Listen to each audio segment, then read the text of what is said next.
further announcement, pagkatapos po ng service, ay merong baby dedication. Alright.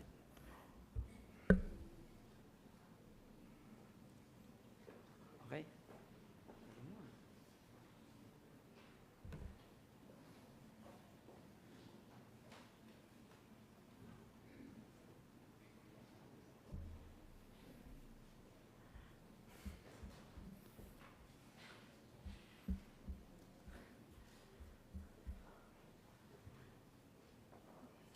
Tayo po dapat, habang nabubuhay tayo ngayon, we should be living, our lives should be in view of eternity. Ibig sabihin, nabubuhay tayo ngayon na tinitingnan natin ang hinaharap.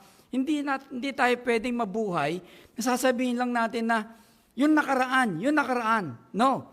We should be living our lives in view of eternity. We look forward, and Revelation is looking forward. As we live in view of eternity, the more we will understand na ang present na buhay po natin ay hindi dapat naka-anchor. Ano yung Tagalog na naka-anchor? Naka-angkla. Dapat makita natin na ang buhay natin ay hindi dapat nakapako sa present, kundi nakapako sa hinaharap upang malaman natin at nakikita natin ang mga moral degradation at pati ang materialism. Kapag tayo po ay nabubuhay sa panahong ito at tinitingnan lang natin moralidad at degradation, tayo po ay manghihina. Kaya po, ngayong umaga, we will be reading Revelation 1:7-20. What we will, please stand up and open your Bibles to Revelation 1:7-20 as we continue our series on the book of Revelation. Revelation 1:7-20. Ako na po magbabasa. Just follow with your eyes. Behold, he cometh with clouds, and every eye shall see him, and they also which pierced him, and all cringed, the earth shall wail because of him. Even so, amen. I am Alpha and Omega, the beginning and the ending, saith the Lord, which is, and which was, and which is to come, the Almighty. I, John, who also am your brother and companion in tribulation, and in the kingdom and patience of Jesus Christ, was in the isle that is called Patmos, for the word of God and for the testimony of Jesus Christ. I was in the Spirit on the Lord's day, and heard behind me a great voice as a trumpet, saying, I am Alpha and Omega, the first and the last. What thou seest, write in a book, and send it unto the 7 churches which are in Asia, unto Ephesus, unto Smyrna, unto Pergamos, unto Thyatira, unto Sardis, unto Philadelphia, and unto Laodicea. And I turned to see the voice that spake with me, and being turned, I saw 7 golden candlesticks. And in the midst of the 7 candlesticks, one like unto the Son of Man, clothed with a garment down to the foot, and girt about the paps, and with a golden girdle. His head and his hairs were white like wool, as white as snow, and his eyes were as flame of fire, and his feet like unto the brass, and as if they burned in furnace, and his voice as the sound of many waters. And he had in his right hand 7 stars, and out of his mouth went a sharp 2-edged sword, and his countenance was as the sun shineth in his strength. And when I saw him, I fell at his feet as dead. And when he laid his right hand upon me, saying, Fear not, I am the first and the last. I am he that liveth and was dead, and behold, I am alive forevermore. Amen. And have the keys of hell and of death. Write these things which thou hast seen, and things which are, and the things which shall be hereafter. The mystery of the 7 stars which thou sawest in my right hand, and the 7 golden candlesticks. The 7 stars are the angels of the 7 churches, and the 7 candlesticks which thou sawest are the 7 churches. Let's pray. Almighty Father, we thank you so much, Lord, for this time of prayer.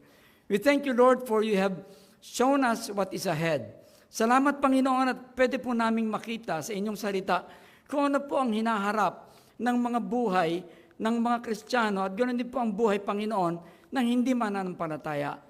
Tulungan mo kami, Panginoon, na pag-usapan ito at intindihin upang makita po namin at maibahagi namin na kayo, Lord Jesus Christ, ay aming only God and Savior.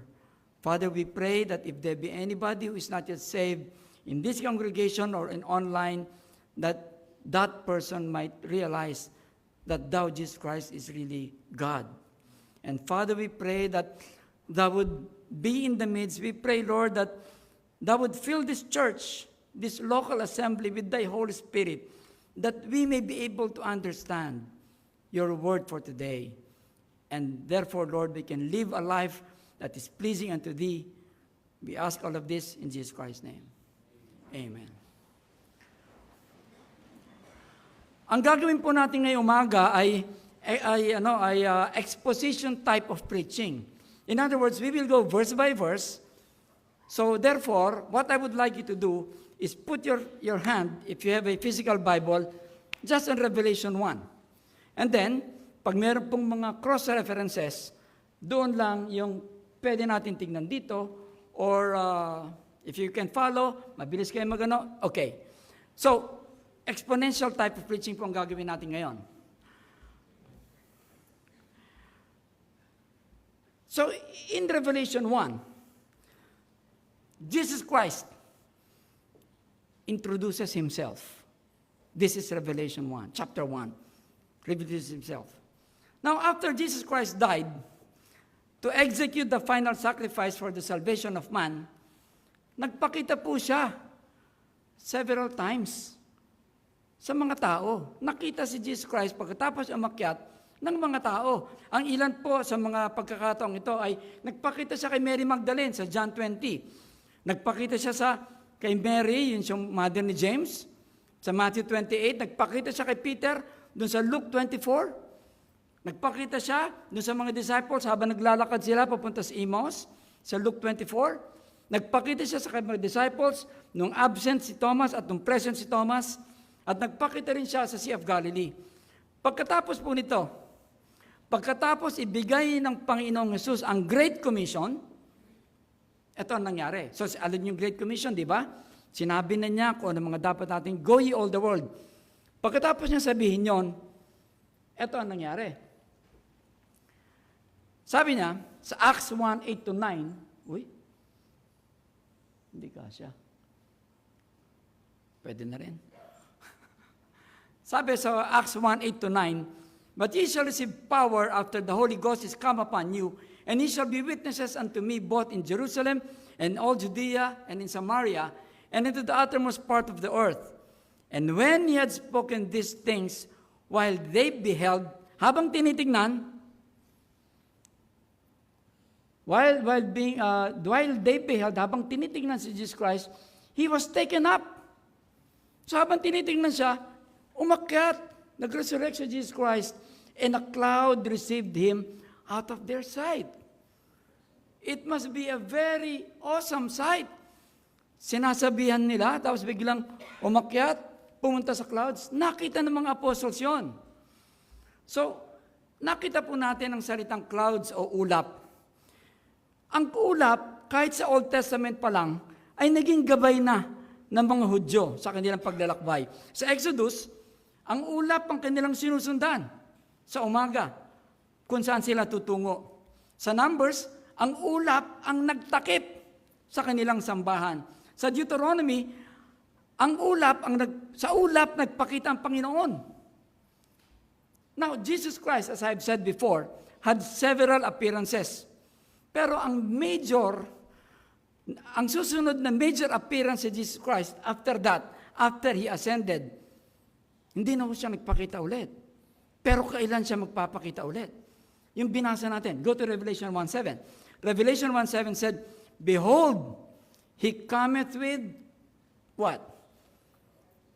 Clouds, and every eye shall see Him, and they also which pierced Him, and all kindreds of the earth shall wail because of him. Even so, amen. So, after he ascended in the books of Acts, he was not seen again.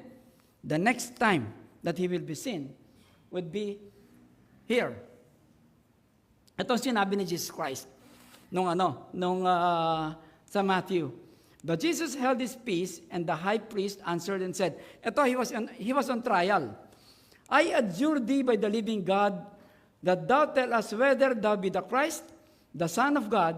Jesus saith unto him, Thou hast said, nevertheless I say unto you, hereafter, mula ngayon, shall ye see the Son of Man sitting on the right hand of power, and coming in the clouds of heaven.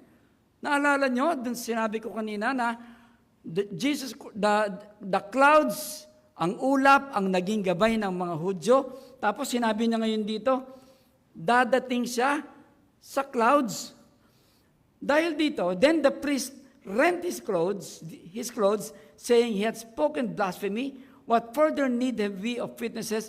Behold, now ye have heard his blasphemy. So maliwanag na sinasabi niya rito, babalik ako sa ulap. Di ba, ang ulap ay naging symbol ng mga Hudyo sa Old Testament na kanilang gabay. He will come down in the clouds, at yun ang rason kung bakit nagalit ang mga Hudyo. Now, we know very well that in the book of Acts, Jesus went up to heaven with his Father.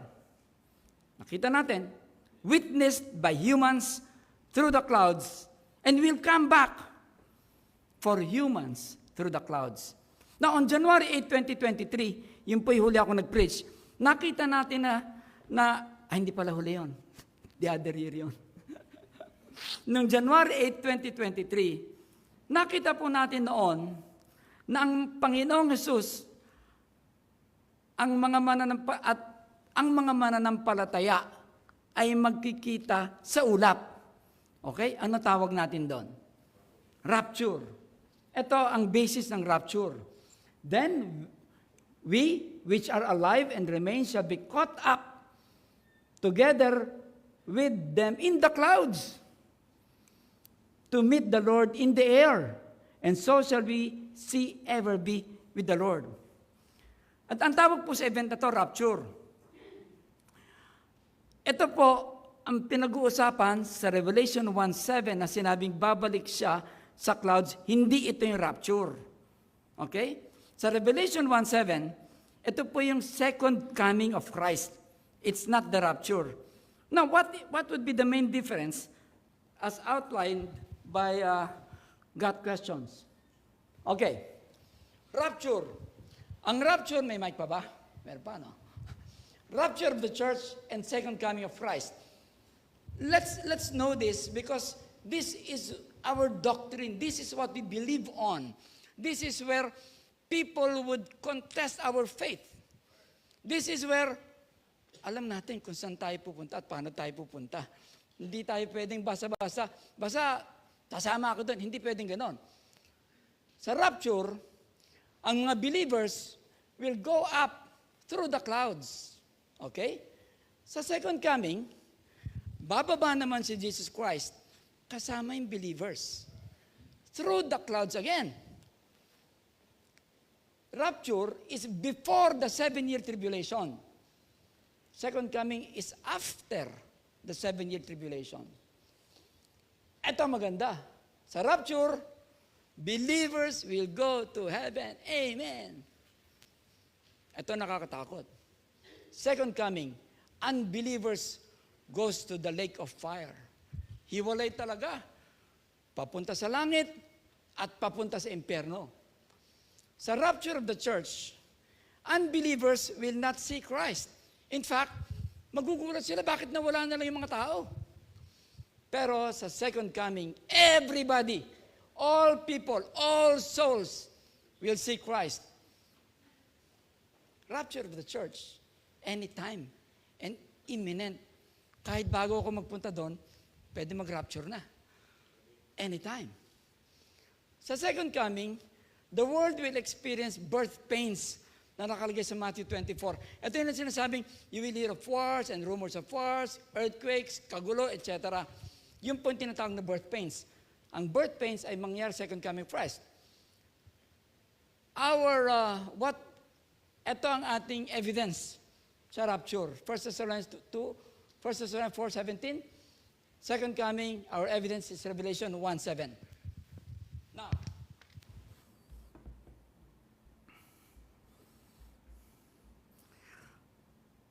and to further establish, go back, read in your Bibles, Revelation 1:7. This is the second coming. I would like you to underline, if you have a marker, every eye shall see him. Every eye shall see him. Sa rapture po, ang mga maiiwan, magtataka sila. Saan na napunta yung yung mga mananampalataya?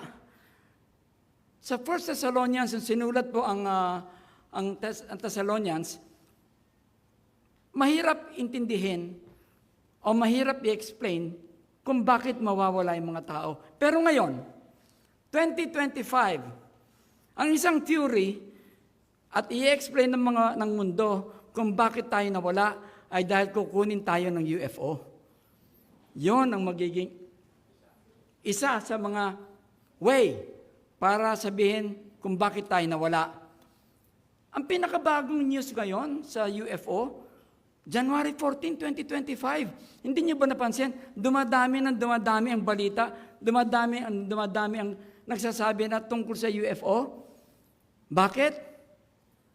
Dahil yun ang magiging reason kung bakit tayo nawala. And then we go back to verse 7. And they which pierced him.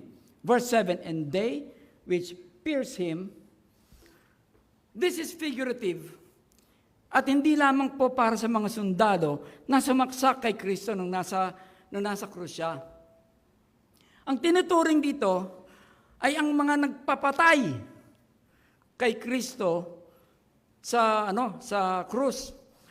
They who pierced him refers to the people who continue to reject Christ. So itong Revelation 1:7, future na ito, di ba, sa future. Pero sa future, titingin siya pabalik kung sino yung mga tumanggi. Okay? They that pierced him will see Jesus Christ. Maaring meron sa atin dito ngayon. Hindi mo pa alam, eto, nalilito ko pa kung paano yung rapture. Bakit? Dahil hindi ka pa sigurado kung saan ka pupunta pag namatay ka. Alam mo bang kasama ka sa mga tinaguriang sumaksak kay Jesus Christ? Sa kanyang katawan?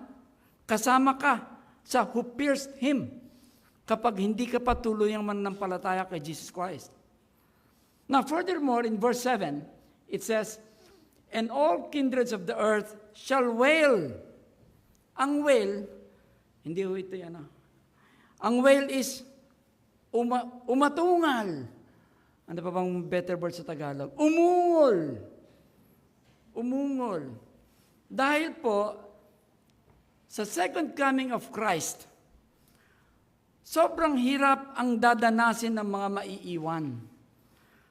Dahil sa panahong ito, ang mga mananampalataya ay nandun na sa heaven. Ang mga mananampalataya kay Kristo ay nagse-celebrate na ng marriage supper of the Lamb. Pero yung mga maiwan dito, umaatungal sila at umiiyak. Ngunit dahil umaatungal sila at umiiyak, dahil sa panghihinayang, nasubukan niyo na ba yun? Panghihinayang na hindi siya nakasama sa langit. Wala na. Kapag dumating ang rapture, wala na, hindi na kayo makakasama, pero pwede pa. Dahil meron pa rin masasave during the tribulation. Pero umiiyak na sila dahil sa hirap ng nadadanas sa mundo. Kung ikaw, kaibigan, oo, kilala mo si Jesus Christ. Pinanganak ka, tinuturo na ng nanay mo yon na si Jesus Christ ay Panginoon.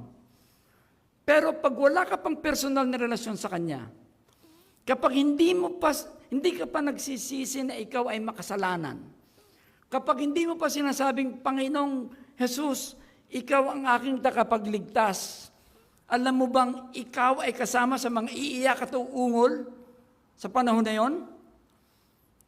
Kami po ay nananalangin na huwag mong papalagpasin ang araw na ito na hindi mo gagawin ang panalangin na yon. In fact, kapag bigla kami nawala, maiwan ka rito, mag-isa kang umiiyak dito. Wail is not a joke. It's panghihinayang dahil hindi ka nakasama. Now let's go back to Revelation 1:8. In Revelation 1:8, it says, I am Alpha and Omega, the beginning and the ending, saith the Lord, which is, which was, and which is to come, the Almighty. Alpha and Omega, the beginning and the end. Sa Old Testament,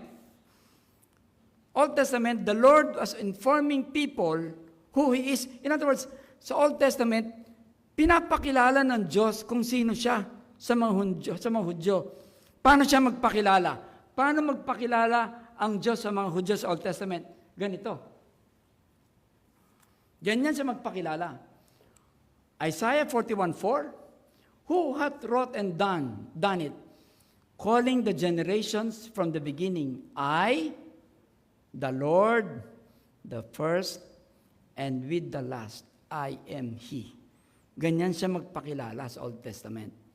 Sinabi niya rin, thus saith the Lord, the King of Israel and His Redeemer, the Lord of hosts, I am the first and I am the last. And beside me, there is no God. Tignan niyo sinabi ng Panginoon, ako ang una at ako ang huli. Wala nang iba bukod sa akin. Paano ngayon sa Revelation? Sinabi ni Christ, I am the Alpha and the Omega. So pag ganon, nagsisinungaling si Christ. Di ba? Pag hindi siya Diyos. Now, Isaiah 48:12 says, hearken unto me, O Jacob and Israel, my called, I am He, I am the first, I also am the last. Sa Revelation 1:7, Jesus Christ declared, I am the Alpha and I am Omega. It's very simple. God of the Old Testament is now in the New Testament, Jesus Christ as God, because we believe that there is a triune God. Now, He further described Himself, Jesus Christ. Remember, Revelation 1 is all about Christ introducing Himself. Bakit? Dahil alam natin, after Revelation 1, sunod-sunod na yung mga paghuhusga ng Panginoon. Kailangan niyo muna ipakita kung sino siya, kung sino yung humuhusga. So in other words, He is showing His credentials.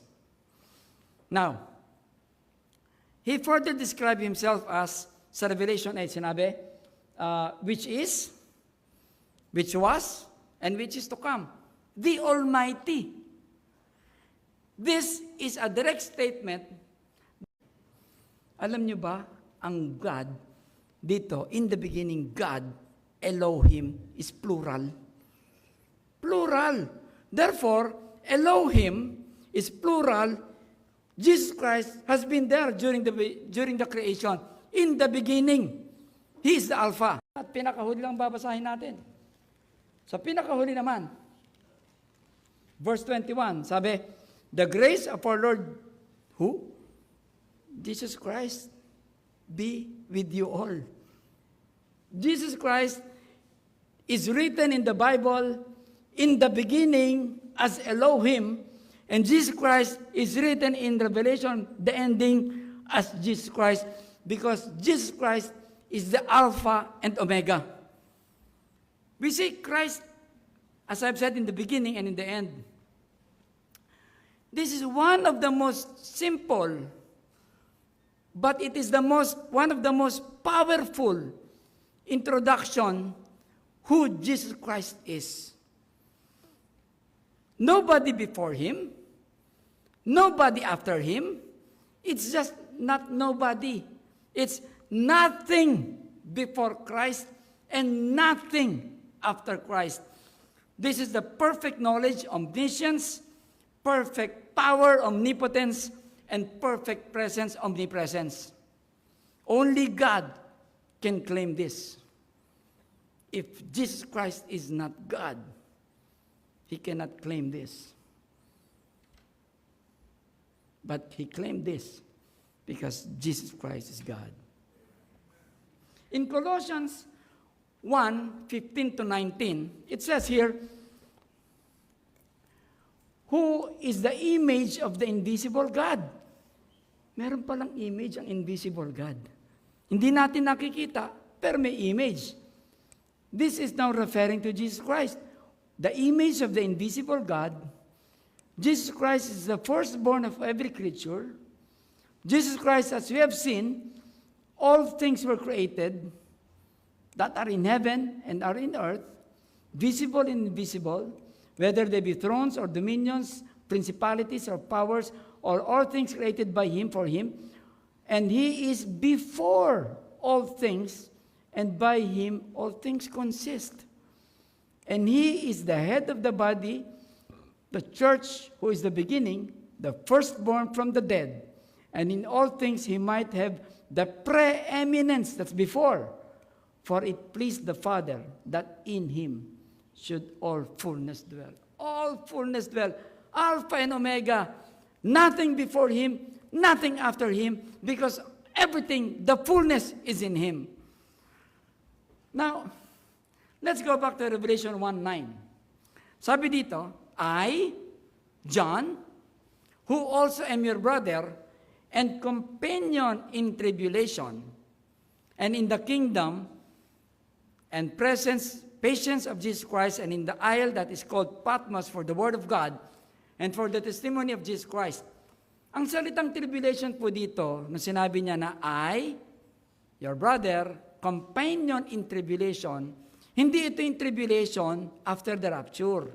Hindi ito yung tribulation na pinag-usapan natin kanina. Bakit? Ang salitang tribulation ay nanggaling sa Greek word na thlipsis, which in this context, thlipsis, ay suffering o paghihirap. Dito sa Revelation 1:9, ito ay tumutukoy sa 7 years pagkatapos ng rapture. Okay? Ito pong statement na to na sinulat ni John, ni Apostle John, ay makikita natin, sabi niya, suffering. Bakit magsasuffer ang isang mananampalataya? Ito, si John na nagsulat. Dahil daw, if the world hates you, you know that it hated me before it hated you. If you were of the world would love his own, but because you are not of the world, but I have chosen you out of the world, therefore the world hateth you. So hate means suffering o paghihirap. Okay? Sinabi niya rin sa 16:33, these things I have spoken unto you, that in me you might have peace. In the world you shall have tribulation, you shall have suffering. But be of good cheer, I have overcome the world. And then in 1 John 3:13, he said, marvel not, my brethren, if the world hates you. So, wag daw kayo magugulat dahil the world will hate you. Why? Because of your faith, you will suffer. Okay? Suffer persecution. Ito po ay sinulat ni John. Ang ibig sabihin dito, suffering of Christ. It's not the tribulation. Si John ay pinatapon po sa Isle of Patmos. Isle of Patmos. Ang nagpatapon sa kanya doon ay si Roman Emperor Domitian. Okay? Bakit siya pinatapon doon? Kasi si John, nasa Ephesus, ang pinipreach niya ay ang mga tao ay maging tagasunod ni Jesus Christ. Ang gusto ni Domitian, siya ang sambahin. So, ano talaga yan? Kumbaga parang rebelde si John. Okay? He was preaching that people should worship Jesus Christ, and yet the Roman Emperor is telling everybody to worship him. Ang Patmos po, doon pinapadala ang mga bihag, lalo na yung mga kriminal. Kriminal, pinapadala sa Patmos. Well, doon sa Patmos, yung mga tao doon na pinapadala doon, malaya naman silang paikot-ikot sa maliit na island. Pero ang problema, bahala sila sa buhay nila. Bahala sila sa pagkain nila. Kaya doon po sa Patmos, kapag isang tao na din nila doon, marami sa kanila namamatay ng starvation. Walang makain. Siyempre, nandun yung mga biyag. Baka yung tanim mo, sumisibol pa lang, kinakain na nila. Di ba? It would be very difficult. And many of them would die because they would be killed by criminals who are with them in Patmos. Now, imagine this. Si Apostle John, 90 years old na siya nung pinadala sa Patmos, batang-bata. Di ba? 90 years old. Hindi ko po alam kung merong 90 years old sa atin dito ngayon. Pero ang alam ko sa 90 years old, at least sa panahon natin, hindi na ganun kalakas at baka hindi na niya kaya mabuhay mag-isa. Pero pinadala siya sa Patmos. Meron pong isang extra biblical account. Extra biblical, as I've said, it's not written in the Bible, but there are claims in history. Okay?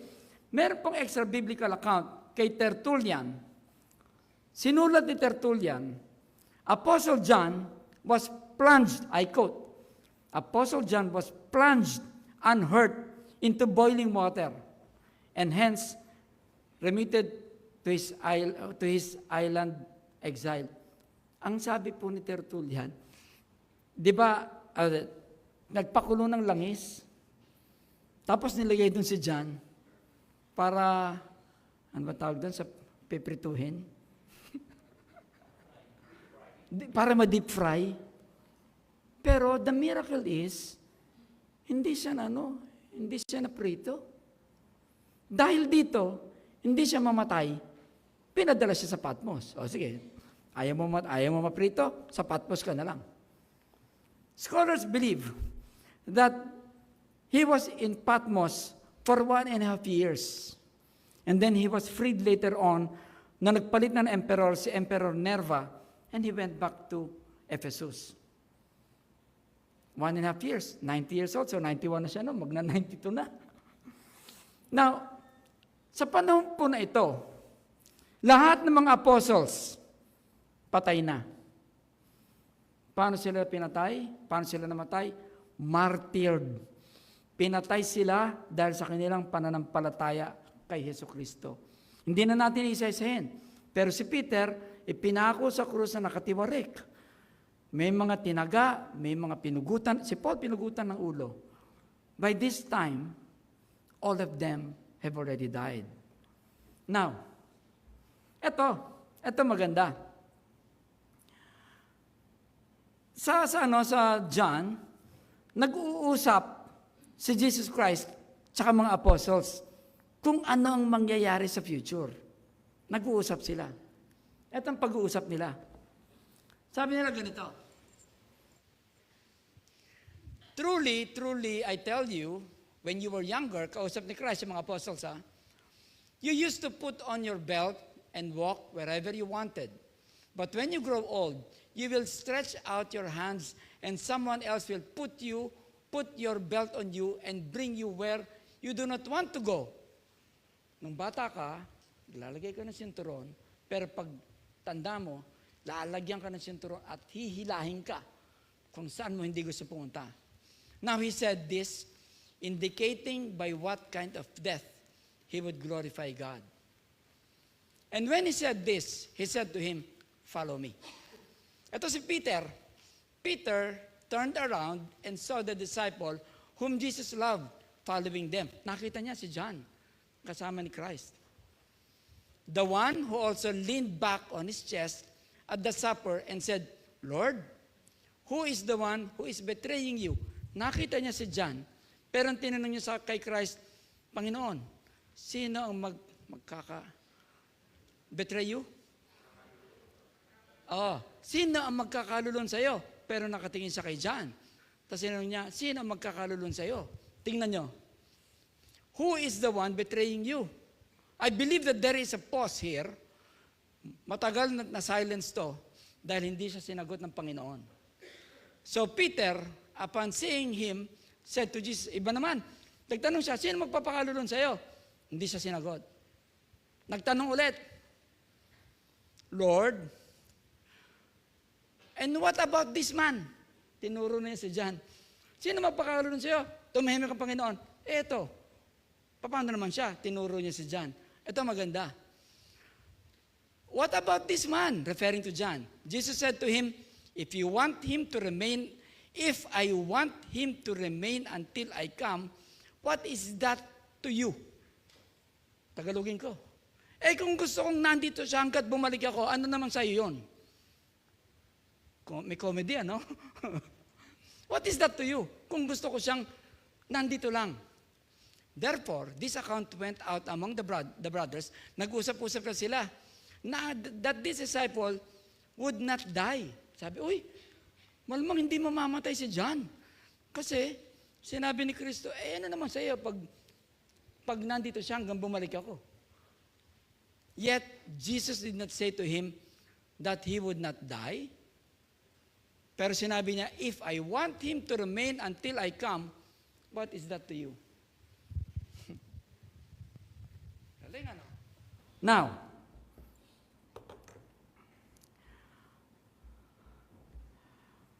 could it be that John did not physically die? Hindi sinagot ng Panginoon, paano mamamatay si John? Sabi, ano naman sa iyo kung nandito siya hanggat bumalik ako? Could it be that John ascended to heaven bodily like Enoch and Elijah? I do not know. I do not know. But wherever you read, there is no part in history that would categorically say where and how John the Apostle died. But they would just say, John died of an old age. Could it be? I do not know. Now, let's go back to Revelation chapter 1. John suffered for Christ. Noong ipinasulat ng Panginoong Jesus ang Revelation kay John, 90 years old na siya. Pinatay na lahat ang kanyang mga apostles, hindi pa rin siya tumigil sa pangangaral patungkol kay Kristo. Yung mga kasama ko, pinatay na lahat. Dapat itigil na ako. Hindi siya tumigil, mga kapatid. Ikaw, tayo, mga kapatid.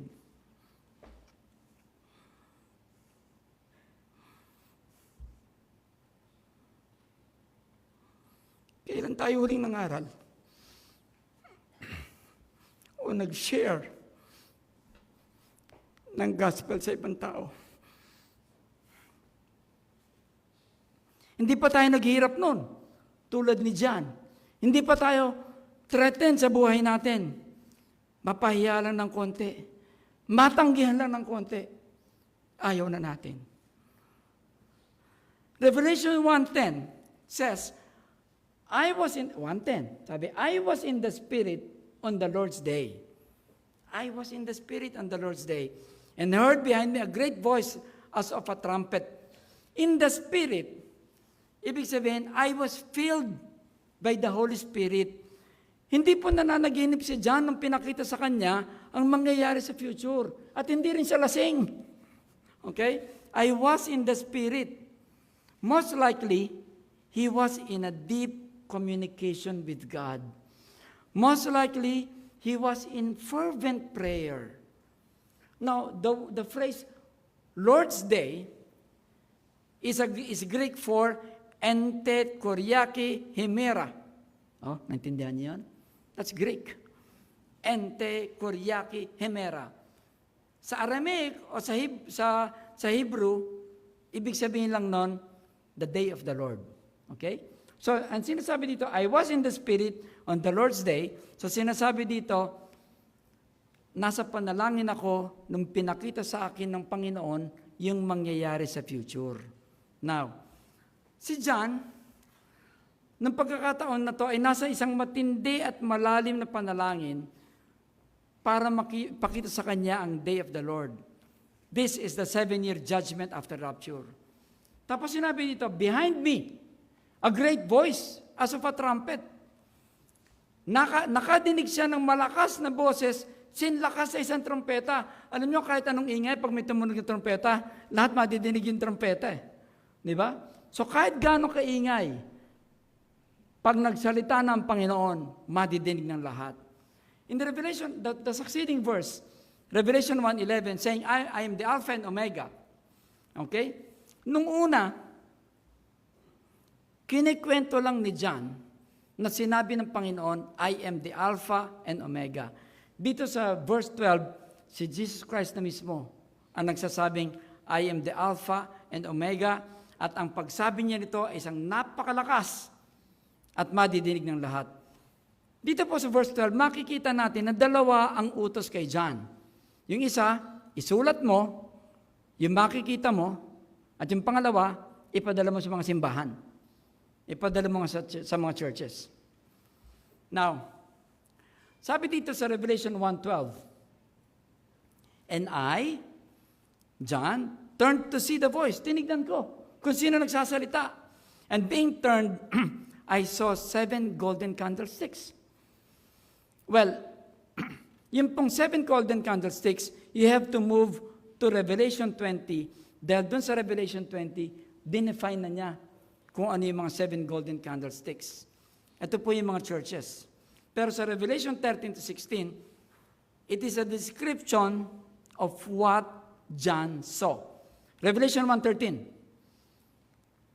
And in the midst of the 7 candlesticks, one like unto the Son of Man, clothed with a garment down to the foot, and girt about the paps a golden girdle.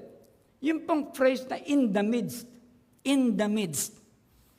it is in the middle, o sa gitna, or among the group of people, churches.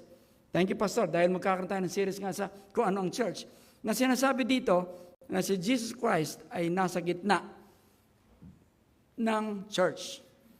He is the unseen person. Jesus Christ is the unseen person present and is among the churches, the true biblical churches. Churches that preach and teach that the Bible is the fundamental truth. Churches where they preach, just like ours, that Jesus Christ is glorified, and preach where faith in Christ alone is our salvation and our doctrine. Jesus Christ is not negative in the midst of churches. Wala siya sa mga nagsasabing simbahan sila na ang kanilang katuruan na si Jesus Christ ay hindi Diyos, kundi tao lamang. Tulad po ng Disneyland sa Commonwealth. Sinasabi nila na si Jesus Christ ay tao lamang. At ang katuruan ay dapat maging miyembro ka muna. Tinignan ko yung kanilang website. Dapat maging miyembro ka para ma-save ka. Tulad din ng mga JW. GLBC is a true biblical local church. And Jesus Christ is the unseen person. Jesus Christ cares about this church. Jesus Christ cares about each and every one of us. Tinitignan niya ang bawat isang nandito sa church, member man o hindi. He is examining if we are living holy lives. He supports and looks at your ministries. He knows if we are doing things the way that we should glorify God. Jesus is the present unseen attender in every meeting that we have. In His omnipresence, He is in every choir practice and performance. He is in every soul-winning program. He is in a musical practice and presentations. He is in every Bible study, and my heart breaks that the men lost their Bible study time. Verse 13, one like unto the Son of Man. one like unto the Son of Man. Sabi dito. This is the fulfillment. Ito ay natupad yung vision ni Daniel na sinulat 530 years before Christ was born. Ano ba yung nakasulat doon? Sabi dito, Daniel 7:13 to 14, I saw in the night visions, and behold, one like the Son of Man. Okay? This is 530 years before Christ was born. Sinulat niya, Son of Man. Sinulat niya, came with clouds of heaven. And to the Ancient of Days, and they brought him near before me, and there was given him dominion and glory and kingdom, and all the people, nations, should serve him, his dominion and everlasting dominion, which shall not pass away. But I would like to emphasize here that Daniel saw the Son of Man. Imagine, ang Revelation, sinulat 96 years after Christ was born. Okay? Nabasa natin kanina ang Son of Man sa Revelation. Pero isinulat na ni Daniel 530 years before Christ yung salitang Son of Man. 626 years apart, it's the same Son of Man. That is Jesus Christ. Ginagamit ng Panginoong Jesus, ang phrase na Son of Man. Mababasa nyo sa Bible, Son of Man, Son of Man. Ginagamit ni Jesus Christ yon para ipakita na siya ay 100% na tao. Okay? He used the phrase Son of Man in all the Gospels. Ginagamit niya yon patungkol sa sarili niya sa lahat ng Gospels. Ginamit lang yung Son of Man nung mamamatay na si Stephen. Sabi, he saw the Son of Man. Pero after that, hindi na ulit ginamit ang salitang Son of Man. Yung pong mga kulto, they say that Jesus Christ is not God, but Son of Man. Therefore, He is only man and not God. Logical nga naman, ano? He is a Son of Man. Di tao lang siya. Hindi naman siya Son of God. Pero, okay, sa John chapter 3, si Nicodemus pumunta kay Jesus Christ ng gabi. Okay? Si Nicodemus, church leader. Pumunta siya kay John. Ito ang sinabi ni Jesus Christ kay Nicodemus, you must be born again. Sinabi niya na. Now, sabi ni Jesus Christ kay Nicodemus, if I have told you earthly things and you believe not, how shall you believe if I tell you of heavenly things? No man has ascended up to heaven, but he that came down from heaven. Yung umakyat sa langit, siya din ang bababa mula sa langit. The Son of Man, even the Son of Man, which is in heaven. And as Moses lifted up the serpent in the wilderness, even so must the Son of Man be lifted up. So in other words, Son of Man is a term, okay? Is a term used by Jesus Christ. It's very clear. The Son of Man is Jesus Christ, and Jesus Christ is in heaven because He is God. My friend, kung nalilito ka pa rin hanggang ngayon, kung si Jesus Christ nga ay Diyos o hindi, kailangan mo maintindihan na siya lamang ang ating paraan patungo sa langit, patungo sa Ama. I pray that you make the decision today. Why? Because it's free. My brothers and sisters, many of your friends still do not accept that faith alone through Christ is the way of salvation. Alam ko, marami pa rin kayong kaibigan. Hindi sila makapaniwala. They look at the Son of Man to be only man and not God. Pakita nyo. You should show them that what the Bible says. Because Jesus Christ is their only chance of salvation. Now, yung pong sumunod dito, yung description ng clothing, down to the foot, girdle, ang picture priest. Why? Because in Hebrews, He is our great high priest. Revelation 1:14-15. Let's go to Revelation 1:14-15. His head and his hairs were white like wool, white as snow, and his eyes were as flame of fire, and his feet like unto the fine brass, as if they burnt in furnace, and his voice as the sound of many waters. These verses show Jesus Christ in His full glory. Okay, hindi mo na kailangan ng translation eh. Kung ano nabasa mo, yun na yun eh. Eyes were flame as fire. Symbolically, penetrating eyes. He can see beyond. Symbolically, feet unto like brass. Very stable.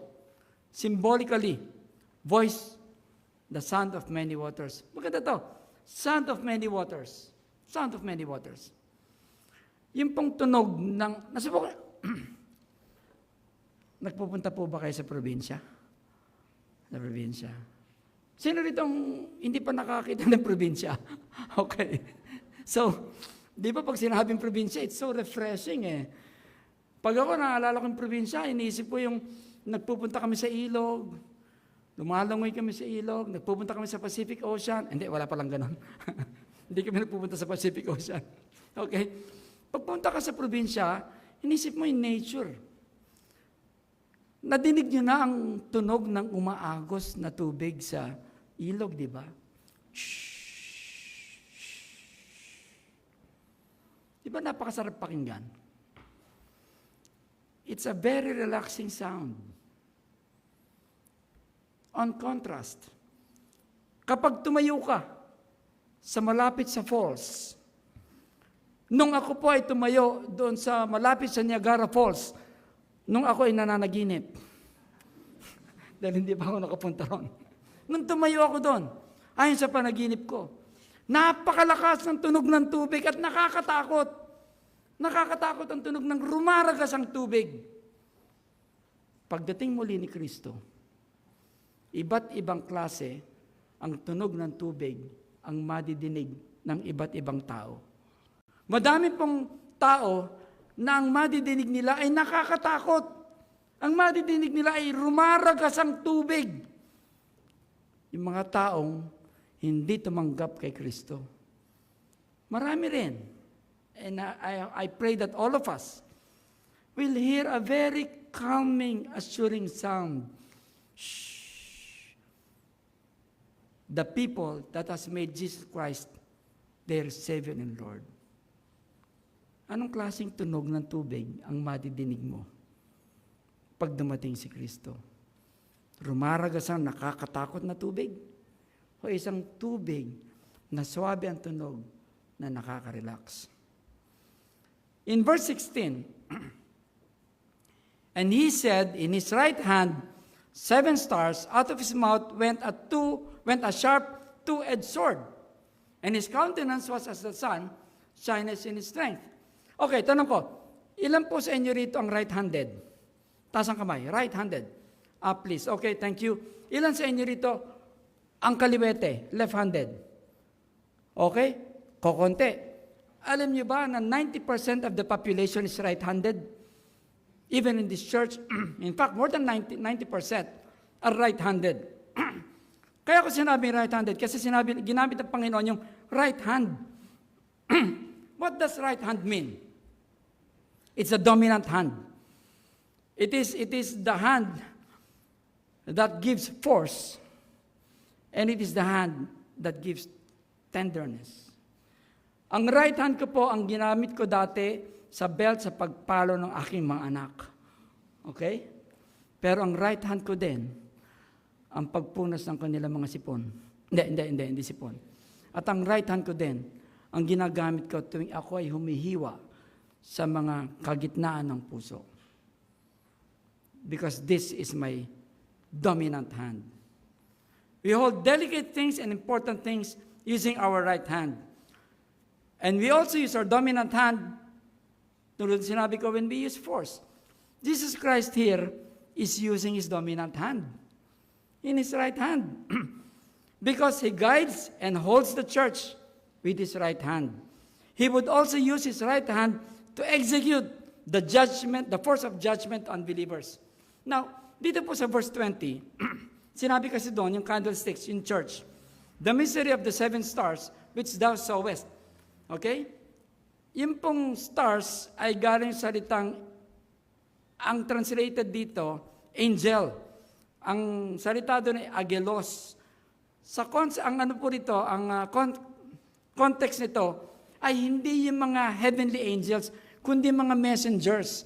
May mga messengers na nag-aalaga ng church. Sila po ang sinasabi nitong 7 stars. Because heavenly angels were never leaders of church. Messengers, many Bible scholars believe that these are the pastors and elders of the church. In his right hand, Jesus Christ is holding the pastors and elders with the hand of God. That is his dominant hand. It is for guidance and because he is responsible. Yes, the job of the pastor is very delicate, and yet it is a position of privilege. The main job of a pastor is preach God's word. Administration would only come second. Imagine, it is Jesus Christ himself who is guiding our pastors and messengers. Brothers, kung sa tingin ninyo, kayo ay may tawag na maging pastor, huwag niyo pong pigilan ito. You take this opportunity and privilege because Jesus Christ will be holding you by His right hand. Huwag kayo matakot. Ang sumunod dito, and out of His mouth went out sharp two-edged sword.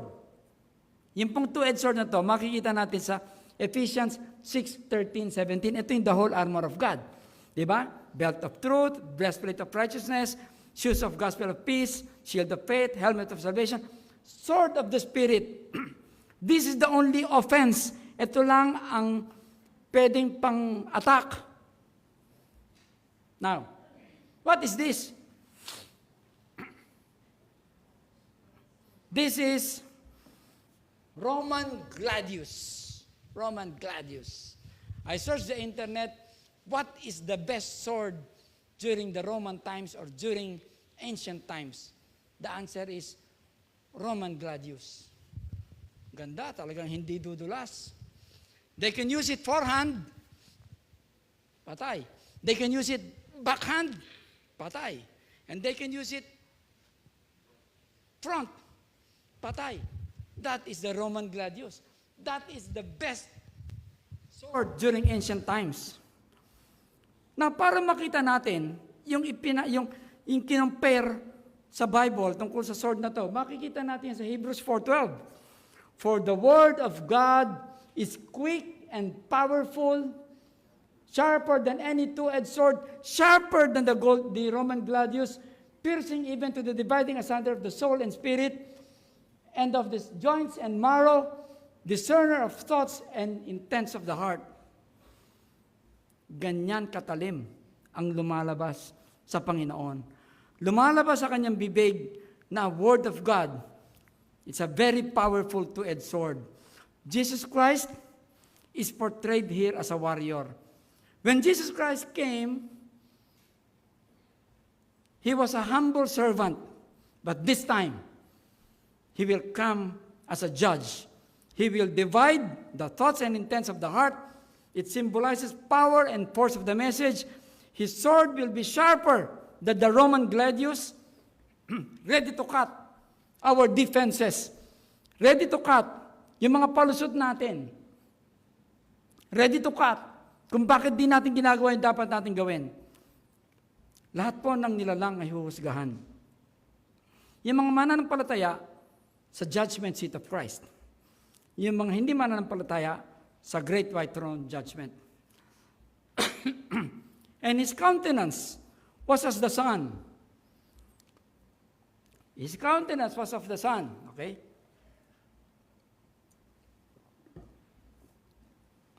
Ganito. His countenance, ang itsura niya, was as the sun shineth in his strength. Wala pa pong nakakakita kung ano talaga itsura ni Jesus Christ. Walang nakakita at walang picture.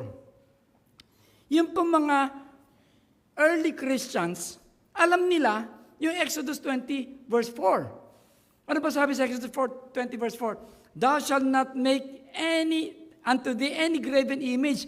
Kaya hindi sila gumawa ng picture. Hindi sila nagpaint ng itsura ni Christ. Kasi alam nilang bawal.